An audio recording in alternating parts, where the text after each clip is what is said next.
Good morning to all of you. Today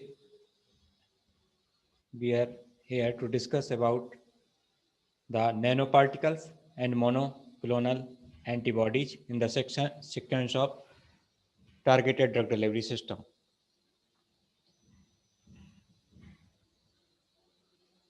Nanoparticles. Nanoparticles is derived from the Greek word nano.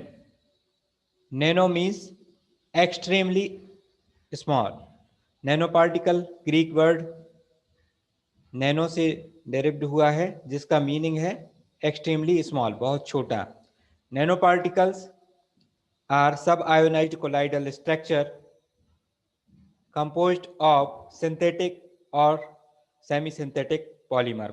Colloidal structure है जो कि synthetic और semi synthetic polymer से मिलकर बना है. साइज रेंज इसकी 10 to 1000 नैनोमीटर के बीच में होता है. The drug is dissolved, entrapped, encapsulated or attached to a nanoparticle matrix. Drug या तो डिजॉल्व रहेगी या एंट्रैप्ड रहेगी या एनकैप्सुलेटेड करेंगे या फिर अटैच करेंगे मैट्रिक्स से, नैनो पार्टिकल के मैट्रिक्स से. The materials which are used for preparation of nano particle should be non toxic, biodegradable, sterilisable. जो मटेरियल हम नैनो पार्टिकल की प्रिपरेशन में यूज करते हैं वो नॉन टॉक्सिक, बायोडिग्रेडेबल और स्टराइज होना चाहिए. 2 टाइप्स के होते हैं. टाइप्स ऑफ नैनो पार्टिकल्स में नैनो स्फीयर्स और नैनो कैप्सूल्स 2 टाइप्स के होते हैं. Nano spheres are matrix system in which the drug is physically and uniformly disperse. जो नैनो स्फीयर्स होते हैं डायग्राम में भी देख सकते हैं, ये मैट्रिक्स टाइप के सिस्टम होते हैं जिसमें ड्रग को फिजिकली एंड यूनिफॉर्मली डिस्पर्स किया जाता है. पॉलीमर मैट्रिक्स है और जिसमें ड्रग को डिस्पर्स किया जाता है मैट्रिक्स के, तो ये नैनो स्फीयर्स कहलाते हैं. सेकेंड है nano capsules. Nano capsules are systems in which the drug is confined to the cavity surrounded by the unique polymer membrane. तो जो नैनो कैप्सूल्स होते हैं उसमें एक पॉलीमेरिक मेम्ब्रेन के अंदर ड्रग को कैप्सुलेटेड किया जाता है. ठीक है, तो ये नैनो कैप्सूल्स कहलाते हैं. तो 2 टाइप के हमने देखे, नैनो स्फीयर्स और नैनो कैप्सूल्स. 2 टाइप के नैनो पार्टिकल्स हैं. इसमें जो पॉलीमर्स हम यूज करते हैं वो 3 टाइप के पॉलीमर्स हम यूज कर सकते हैं. नेचुरल पॉलीमर्स, सिंथेटिक पॉलीमर्स और semi synthetic polymers. Natural polymers में प्रोटीन्स और जिलेटिन, जिसमें एल्ब्यूमिन, लेगुमिन और पॉलीसेकेराइड्स. पॉलीसेकेराइड्स में एल्जिनेट्स, डेक्स्ट्रॉन और chitosan. These are the natural polymers we can use for the preparation of nanoparticles.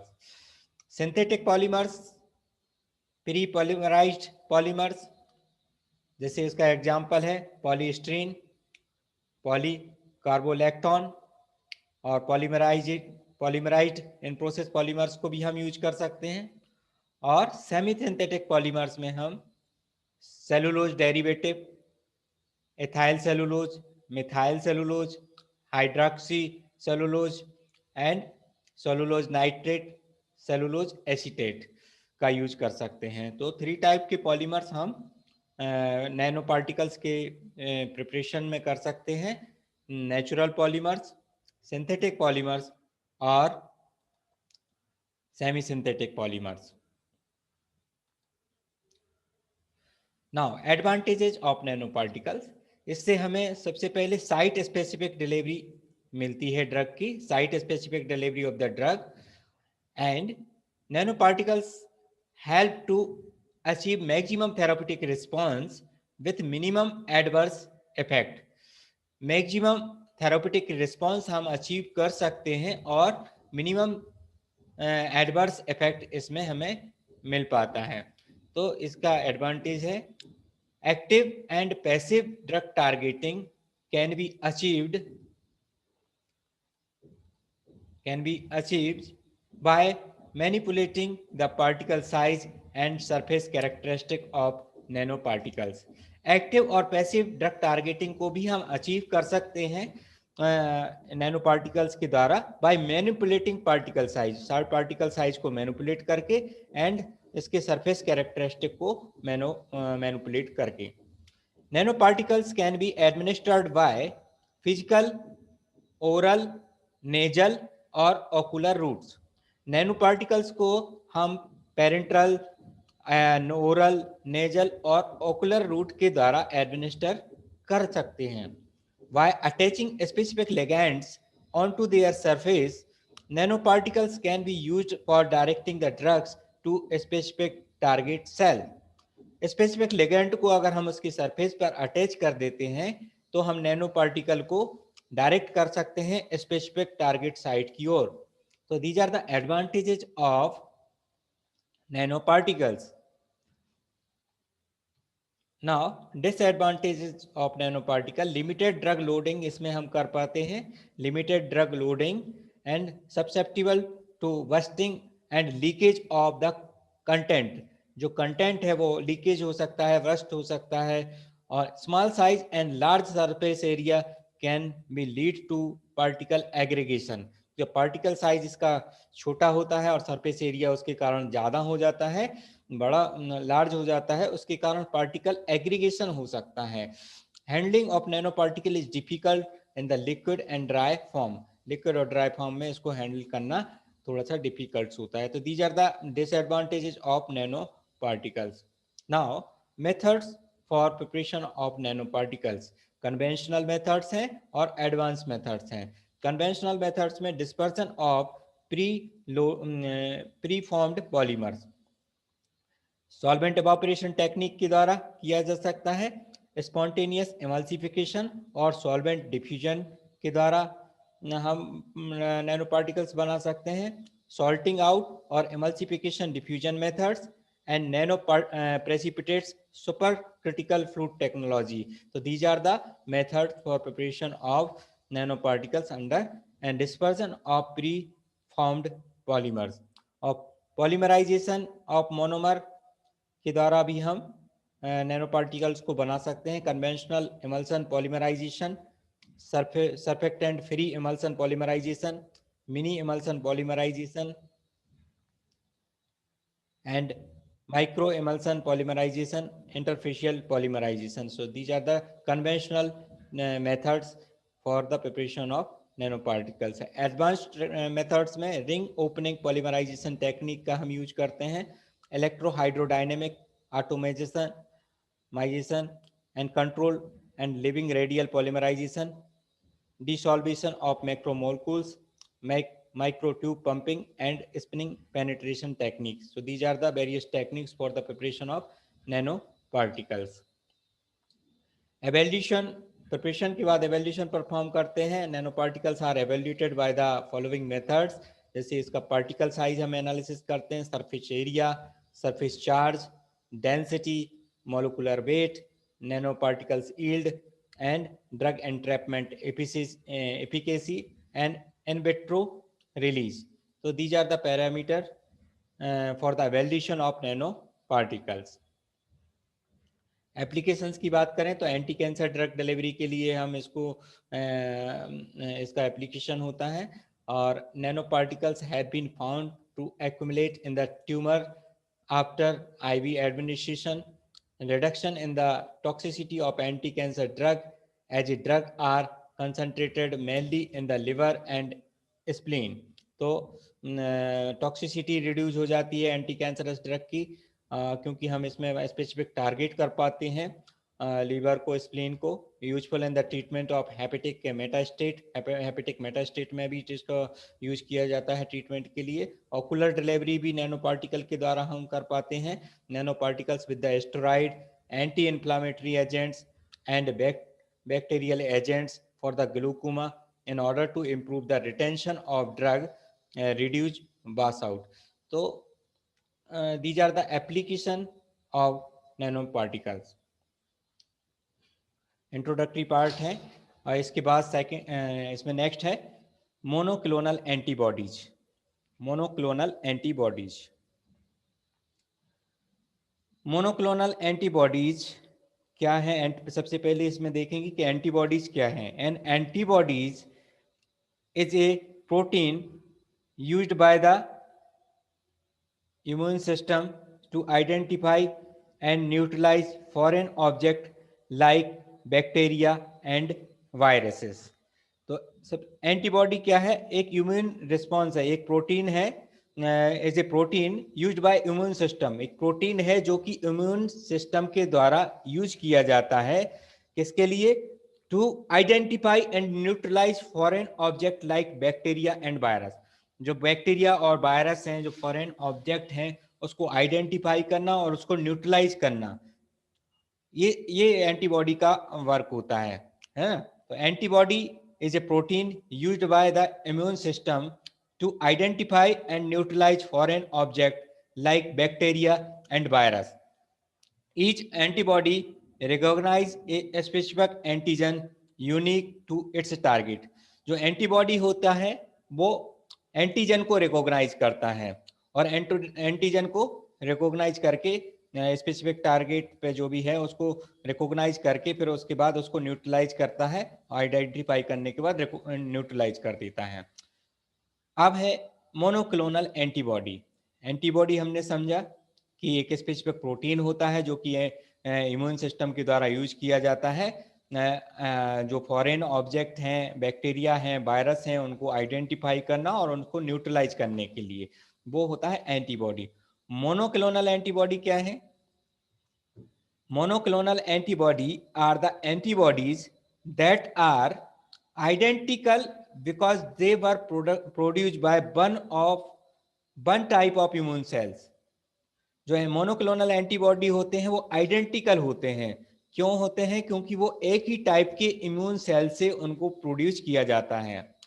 All clones of a single parent cells, जो भी all जितने भी क्लोन्स उसके बनते हैं वो सिंगल पेरेंट सेल से बनाए जाते हैं, उनको हम कहते हैं मोनोक्लोनल। मोनो मतलब सिंगल और क्लोनल मतलब क्लोन, एक ही टाइप के क्लोन से कॉपी। क्लोनल मतलब कॉपी, क्लोन मतलब कॉपी। तो मोनोक्लोनल एंटीबॉडी, तो मोनो सिंगल और क्लोनल मतलब कॉपी, उसी की कॉपी। तो एक ही टाइप के जो आइडेंटिकल होते हैं और एक ही टाइप के इम्यून सेल से उनको प्रोड्यूस किया जाता है, एक ही टाइप के उनके पेरेंट सेल्स होते हैं, सिंगल पेरेंट सेल से उनको प्रोड्यूस किया जाता है, उनको हम कहते हैं monoclonal antibody. Monoclonal antibody are antibodies that identical because they were produced by one type of immune cell, all clones of single parent cells। और polyclonal antibodies क्या है? Polyclonal antibodies are antibodies that are derived from different cell line, जो कि डेरिव्ड होते हैं different type के cell line से डेरिव्ड किए जाते हैं, वो कहलाते हैं polyclonal antibodies. They differ in amino acid sequence, वो उनकी जो अमीनो एसिड की सीक्वेंस है वो अलग अलग हो सकती है, अलग सभी की। तो ये पॉलीक्लोनल एंटीबॉडीज कहलाते हैं, ये मोनोक्लोनल एंटीबॉडीज कहलाते हैं, है ना? अब मोनोक्लोनल एंटीबॉडीज को हमें डिस्कस करना है। सबसे पहले डिस्कवरी ऑफ मोनोक्लोनल एंटीबॉडी, कब इसकी डिस्कवरी हुई? Monoclonal antibody were produce in mice using a technique describe by collar and Milstein et al. They were awarded the Nobel Prize in 1984 along with Journey for their work। तो three scientist थे, collar and माइलस्टेन and जॉर्ने। इन्होंने 1984 में इनको Nobel prize भी इसके लिए दिया गया। इन्होंने सबसे पहले डिस्कवर किया मोनोक्लोनल एंटीबॉडी को प्रोड्यूस किया माइस से, ठीक है, और उन्हीं को टेक्निक को यूज किया जाता है। Characters of monoclonal antibodies, characters of monoclonal antibody. Monoclonal antibodies are a single type of antibody, they are identical and are directed against a specific epitope।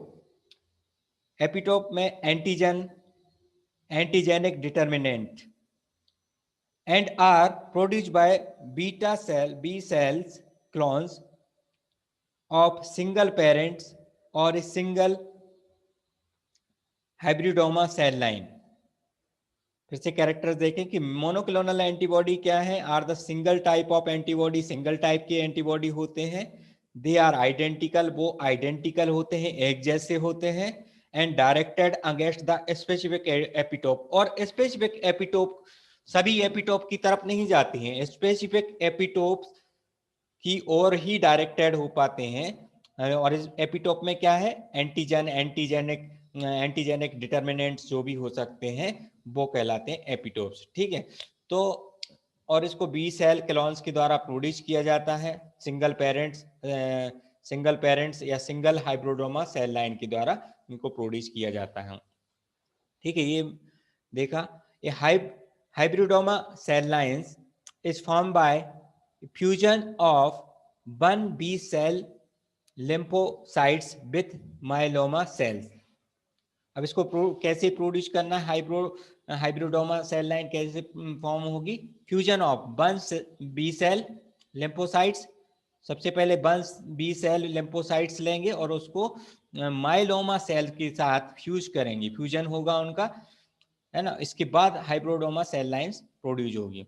Some myeloma cell synthesise single monoclonal antibodies naturally, कुछ myeloma cell line होती हैं जो कि single type की monoclonal antibodies को naturally भी produce करती हैं।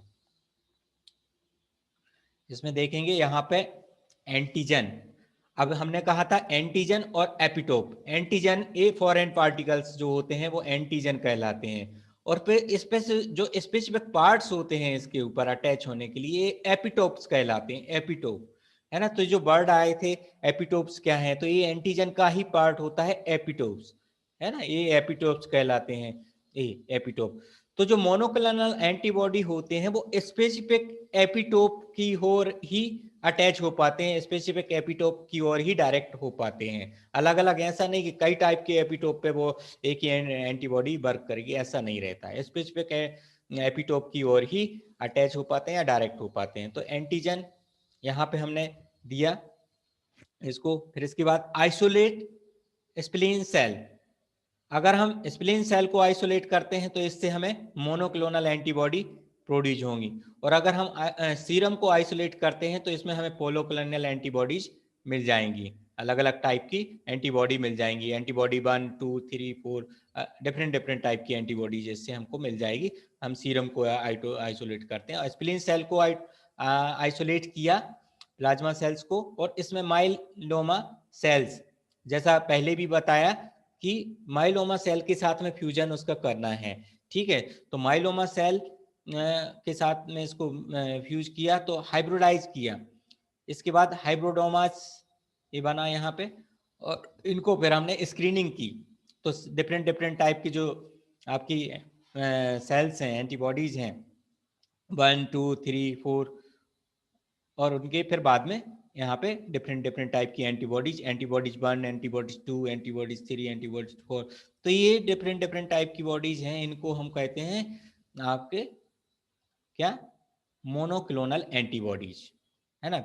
सबसे पहले देखें एंटीजन है, ये स्पेसिफिक पार्ट है, ये एपिटोप्स कहलाता है। ठीक है, एंटीजन इसको इंजेक्ट किया, ह्यूमनाइजेशन किया, और फिर इसके बाद हमने इसको क्या किया, आइसोलेट किया स्प्लीन सेल्स को, स्प्लीन सेल्स को आइसोलेट करने के बाद उसमें माइलोमा सेल के साथ उसमें फ्यूजन किया, हाइब्रिडाइज किया, और इसके बाद इसको स्क्रीनिंग की, स्क्रीनिंग करने के बाद डिफरेंट टाइप की जो सेल्स हैं इसको आइसोलेट किया, और मोनोक्लोनल एंटीबॉडीज हमें यहाँ पे मिलती हैं, और यहाँ पे अगर हम सीरम को आइसोलेट करते हैं तो पॉलीक्लोनल एंटीबॉडीज इसमें हमको मिलती हैं।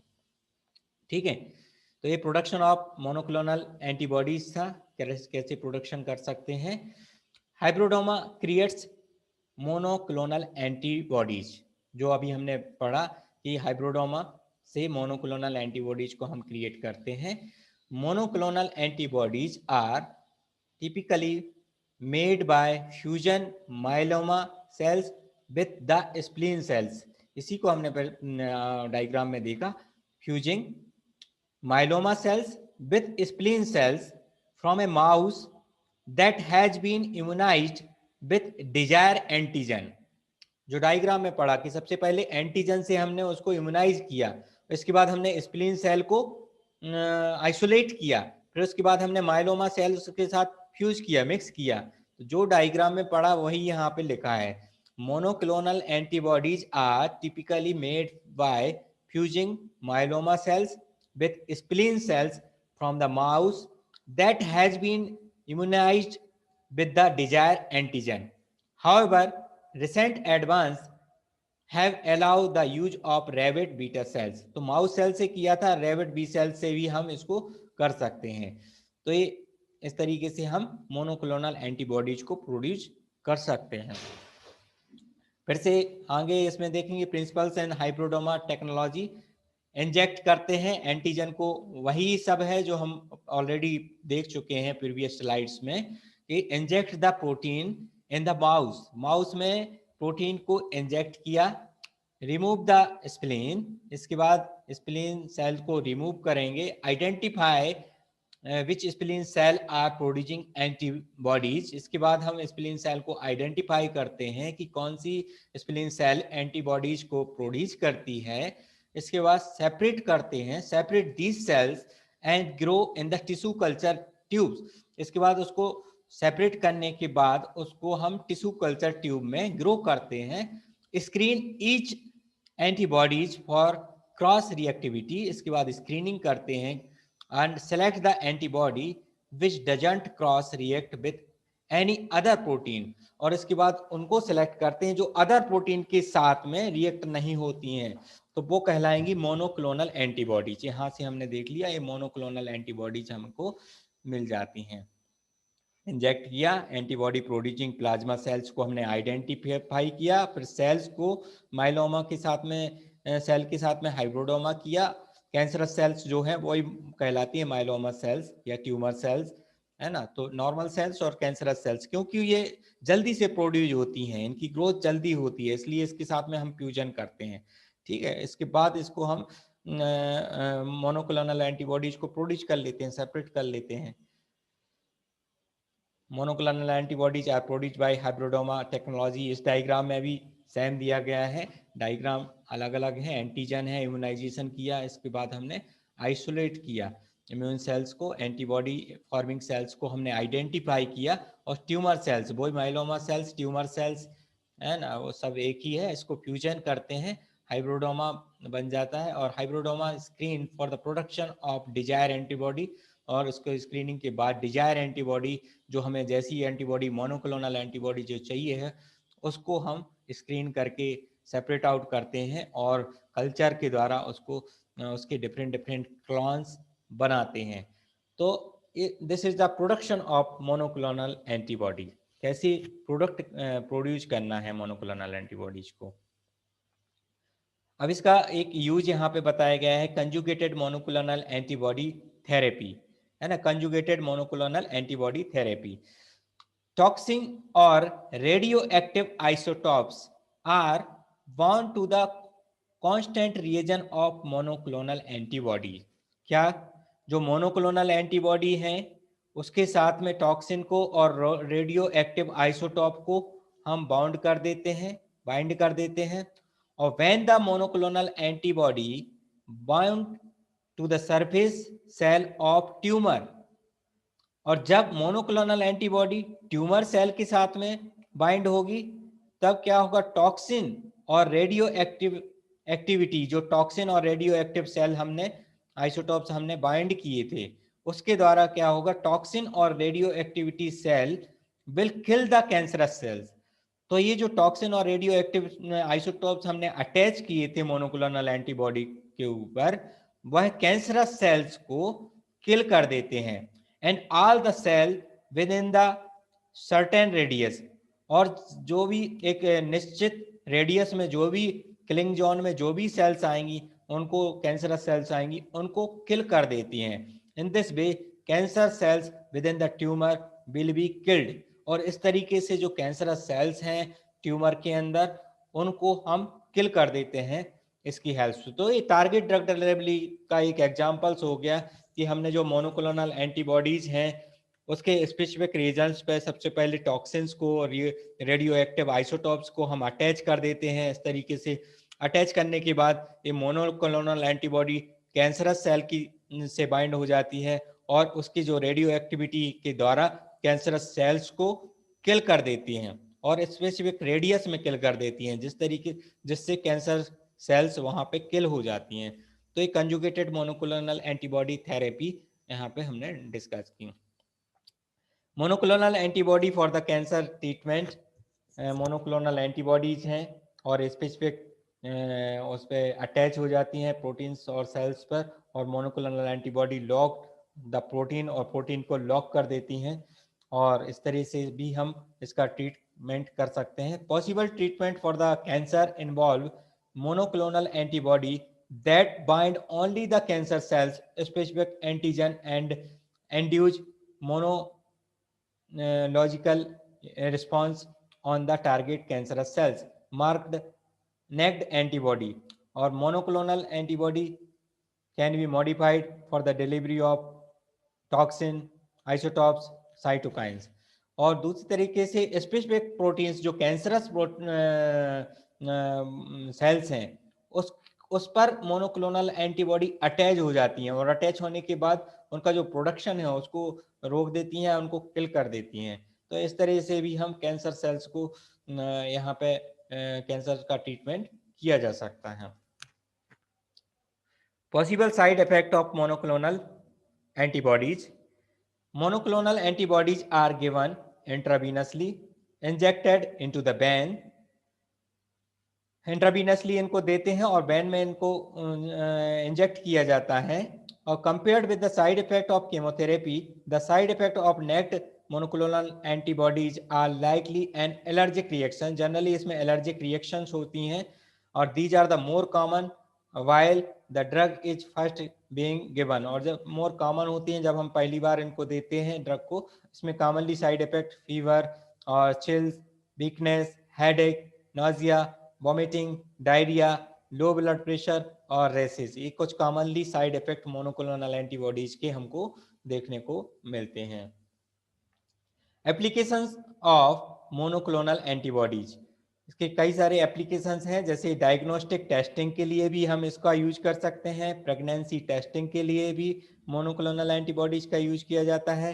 Radio immuno detection RID of the cancer, radio immunotherapy RIT of the cancer, treatment of cancer through the drug, viral disease treatment, identifying pathogens and tracing specific cells and their function, or research disease immunization. So these are the application of monoclonal antibodies. Thank you.